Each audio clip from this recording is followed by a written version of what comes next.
Halo, Selamat malam, kembali lagi di Kumis Podcast bersama gua Alda. dan gua Andri. Di sini dan kali ini kita tidak akan menceritakan tentang mistis karena gua tuh pengen ada jeda dulu nih, Ya, jadi pengen oke. bahas-bahas mistis yang lain nih. Oh, tapi tentang mistis juga lah ya. Pastinya dong, sesuai tema kita gitu. Nah, di sini tuh gua penasaran banget sama film yang kemarin-kemarin gua tonton. Yang mana tuh Nang? Jadi ada salah satu film yang judulnya tuh Waktu Maghrib. Oh iya waktu Tapi maghrib gua. gua pas nonton tuh tidak tahu dari apa ya cerita awalnya gitu, sinopsisnya. Iya. Cuman gua kayak dari judulnya aja nih menarik Menarik gitu. banget Langsung gitu. tonton lah. Nah, di sini tuh sebenarnya gue pengen tahu dari kayak sutradaranya, sinopsisnya, terus kayak ya detail-detailnya lah dari film itu. Oh iya oke. Nah, sekarang gua tuh pengen ngebahas dari film ini gitu. Siap.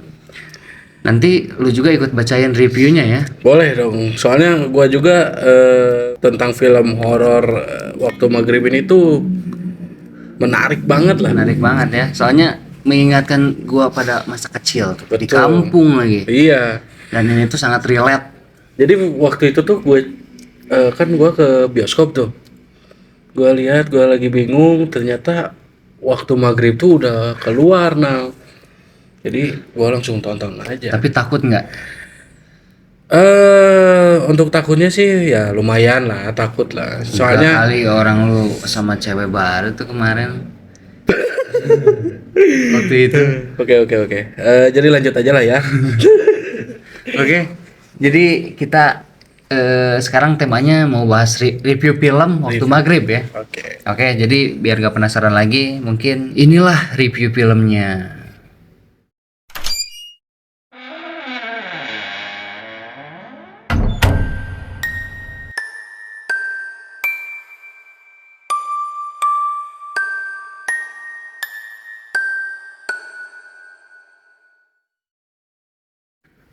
Oke, review film Waktu Maghrib 2023. Oke, nah, bentar.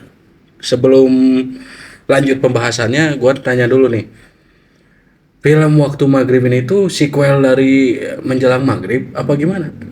Waktu Maghrib tuh adalah film horor yang memang banyak dipikir sequel dari Menjelang Maghrib. Tapi ternyata nggak ada hubungannya sama sekali. Jadi ya beda lah gitu kalau bisa disipulin. Film ini adalah debut layar lebar dari sutradara Siddhartha Tata. Oh, ini udah terjawab nih. Keren. Pun begitu, berhubung yang memproduksi adalah Raffi Films, yang mana mereka punya rekam jejak cukup baik untuk urusan film horor. Wah iya, gue sering lihat tuh. Iya sih. Sepertinya film ini tidak bisa dipandang sebelah mata. Dramatis ya. Lantas seperti apakah ceritanya, layakkah untuk ditonton? Jelas layak dong. Layak banget sih menurut gua. Jadi sekilas nih tentang film Waktu Maghrib. Oke. Jadi di sebuah desa ada seorang gadis yang berpamitan ke masjid untuk sholat maghrib kepada ayahnya. Ini salah satu dari intinya ya. Iya. Nih gua lanjut ke latar dulu. Tanggal rilis 9 Februari 2023. Iya. Sampai detailnya, durasinya 1 jam 47 menit. Sutradaranya sudah disebutin tadi.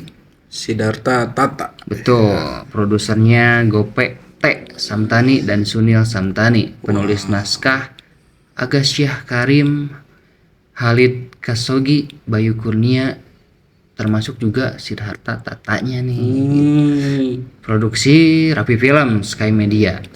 Nih, ini juga Rapi Film tuh termasuk yang gua banyak tonton juga film-filmnya gitu. Iya emang banyak juga ngeproduksi film-film bagus lah ya. Betul, apalagi ini di negara Indonesia. Sekarang kan di Indonesia tuh lagi naik daun tuh perfilman kan bagus lah menurut gua tuh.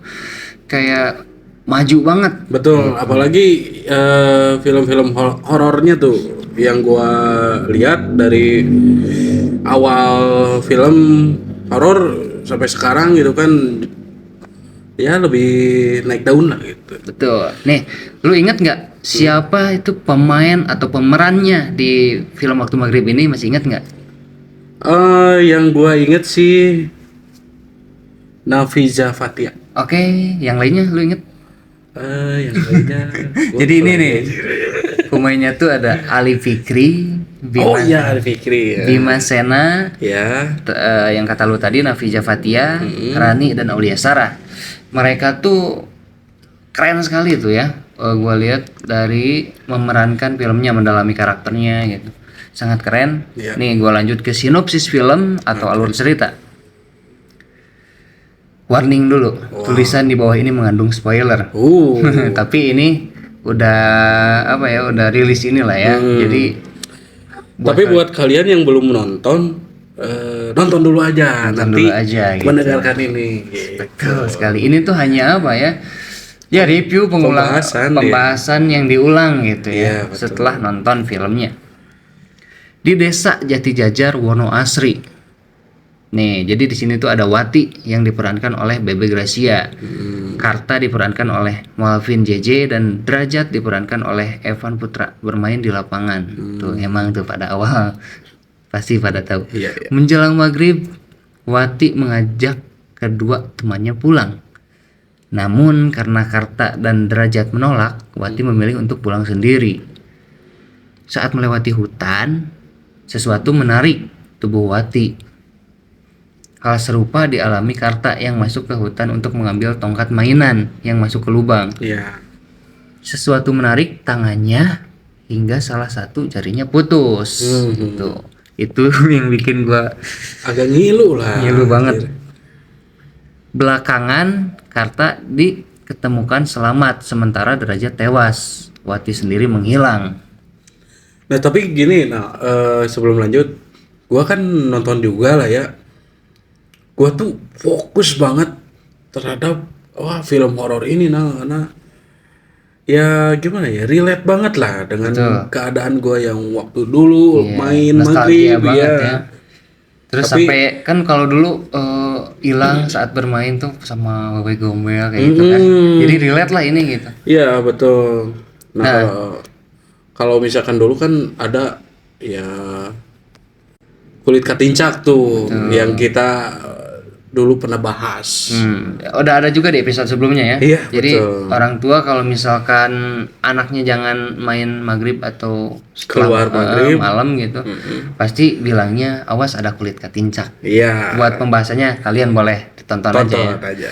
Nah, lanjut ke reviewnya. Jadi yang tadi gua bilang itu adalah awal dari filmnya gitu.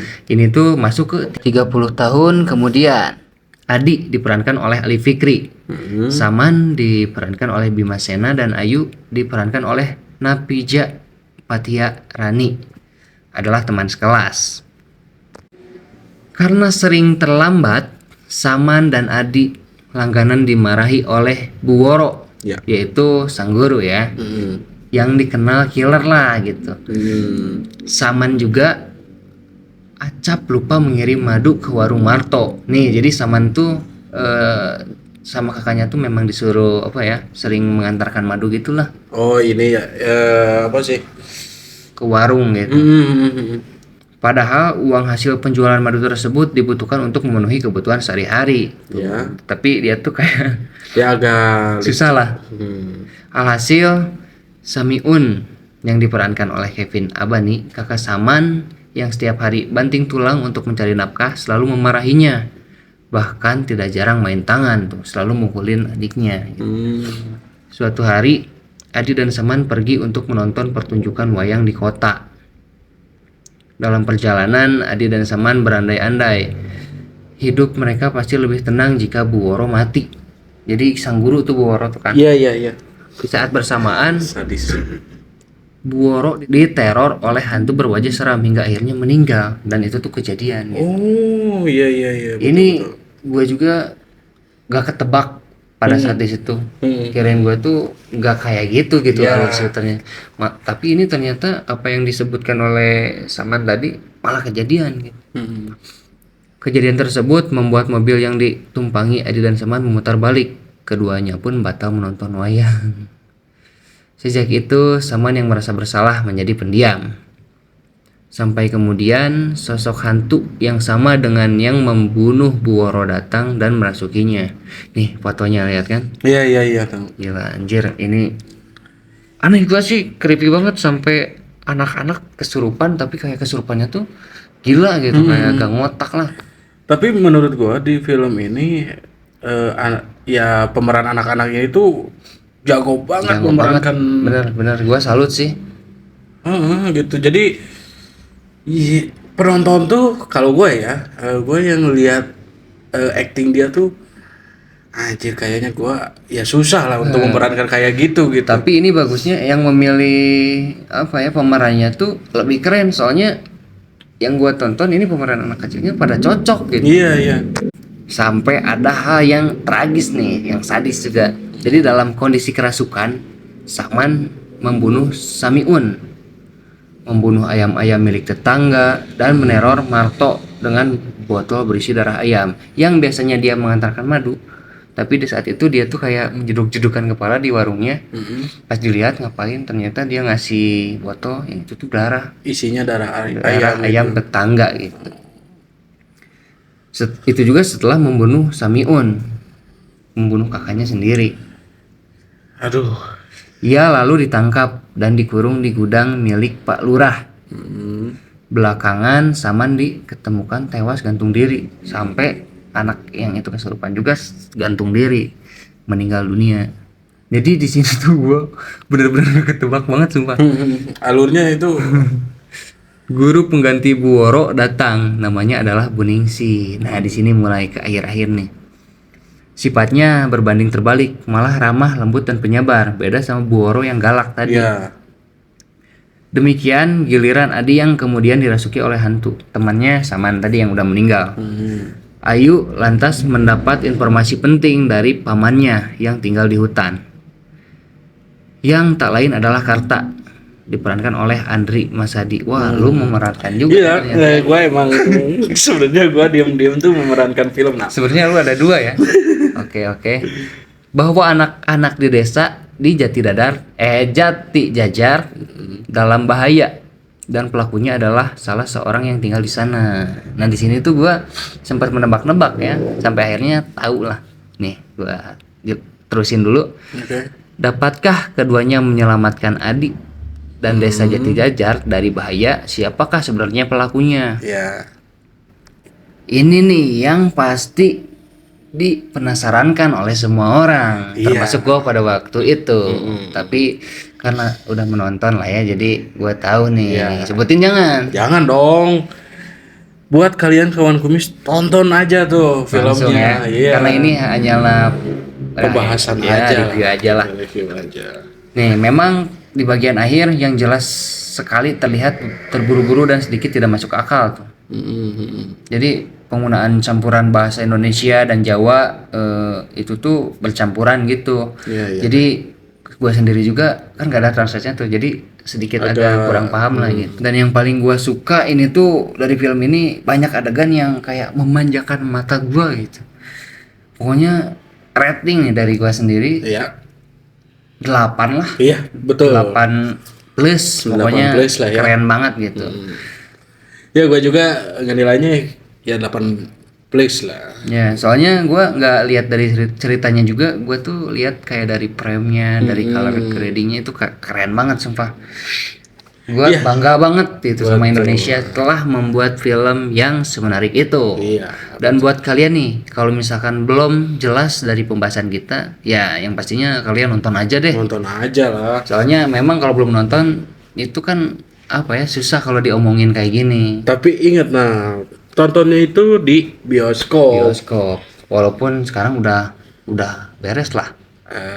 Tapi ada di berbagai platform. Ada platform berbayar ya, kayak Netflix mungkin udah ada kayaknya. Udah ada kayaknya. Ya pokoknya kalian tonton aja deh ya langsung. Dan yang pasti janganlah nonton di situs-situs slot judi online.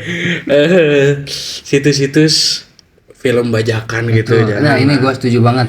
Karena bagaimanapun kita harus ngapresiasi menghargai karya yang mereka buat Iya, sebagai apalagi bentuk apresiasi dari kita sendiri gitu. betul, apalagi kan ini film-film negara kita lah ya. Bantu dorong dan maju gitu. Betul. Jangan dikit-dikit dibajak Ya, gitu. Itu kan nggak boleh lah ya.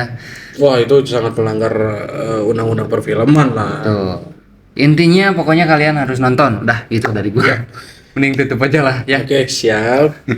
Oke, mungkin segitu aja lah ya pembahasan Dari waktu maghrib. pembahasan film Waktu Maghrib. Mohon maaf kepada para kawan kumis yang mengirim cerita-ceritanya lewat Gmail, kita tahan dulu nih.